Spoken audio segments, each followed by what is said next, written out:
চলে দেখো তাসদিদযুক্ত অক্ষরে পূর্বের অক্ষরে যদি সাকিন থাকে তাহলে কি হবে না, সাকিন অক্ষরকে পড়া হবে না। কেন হবে না? তাসদিদযুক্ত অক্ষরকে কার সঙ্গে পড়তে হয়? পূর্বের অক্ষরের সঙ্গে মিলিয়ে পড়তে হয়। তাসদিদযুক্ত অক্ষরকে কার সঙ্গে পড়তে হবে? পূর্বের অক্ষরের সঙ্গে মিলিয়ে পড়তে হবে। তাহলে তায়ের সাথে কাকে মিলাতে হবে? প্রথমে দালের সাথে। কিন্তু এখানে মিলানো যাবে যাবে না। কেন যাবে না? দালে কি হারাকাত আছে? হারাকাত নেই। কি আছে দালে? সাকিন আছে। সাকিন তো আগের অক্ষরের সঙ্গে মিলিয়ে পড়তে হয়। সাকিনকে কি করে পড়তে হয়? আগের অক্ষরের সঙ্গে মিলিয়ে পড়তে হয়। তাহলে কি এই দালটা পড়া হবে? হবে না। যদি দালে জাবার জের পেজ দো জাবার দো জের খারাজ জাবার খারাজের উল্টা পেজ যদি থাকতো তাহলে দালটাকে পড়া যেত। কিন্তু আমাদের কোরআনের মধ্যে আসবে কিরকম?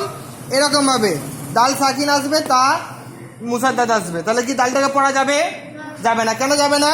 তাসদিদযুক্ত অক্ষরে পূর্বের অক্ষরে যদি সাকিন থাকে তাকে পড়া হবে না, কারণ তার পূর্বের অক্ষরের সঙ্গে মিলিয়ে পড়তে হবে। যেমন কি করে পড়বো? এখানে কিত্তা, এটা যে লেখা আছে কাফ দাল তা আছে, কিন্তু এটা কি করে পড়বো?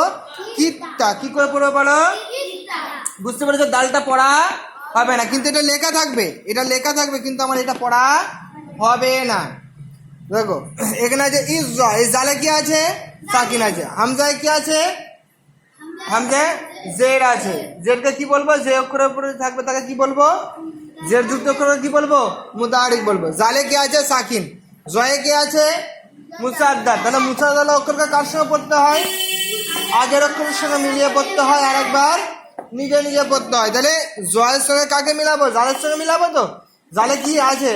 কি আছে? সাকিন আছে। তাহলে মিলানো যাবে যাবে না। কার সঙ্গে মিলাতে হবে? জয়াকে কার সঙ্গে মিলাতে হবে?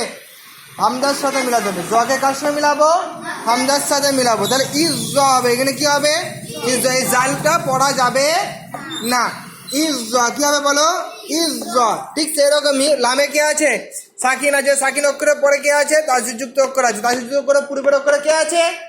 সাকিন যুক্ত অক্ষর আছে। তাহলে সাকিন অক্ষরকে পড়া যাবে যাবে না। তাহলে কি পড়বো এখানে? কুর। কি পড়বো বলো? কুর পড়বো। কিন্তু লেখা থাকবে কোরআনের মধ্যে, এটা লেখা থাকবে কুর, কিন্তু আমাদের পড়তে হবে কি?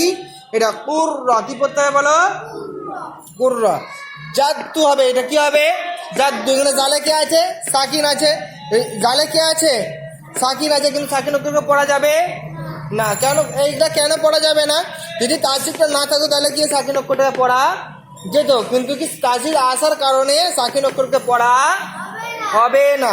তাহলে কি হবে? এটা জাদ্দু। বলো কি হবে? জাদ্দু। এই দালটা পড়া যাবে না। কেন পড়া যাবে না? যদি কেউ কোশ্চেন করে তাহলে কি বলবে? তাসদিদযুক্ত অক্ষরকে পূর্বের অক্ষরের সঙ্গে মিলিয়ে পড়তে হয়, কিন্তু জালকে এখানে মিলানো যাবে না। কারণ সাকিন অক্ষরই তো পূর্বের অক্ষরের সঙ্গে মিলিয়ে পড়তে হয়। সাকিন অক্ষর কি করে পড়তে হয়? পূর্বের অক্ষরের সঙ্গে মিলিয়ে পড়তে হয়। ওই জন্য জালটাকে পড়া যাবে না। এখানে কি পড়বো আমরা? জাদ্দু। কি পড়বো বলো? জাদ্দু।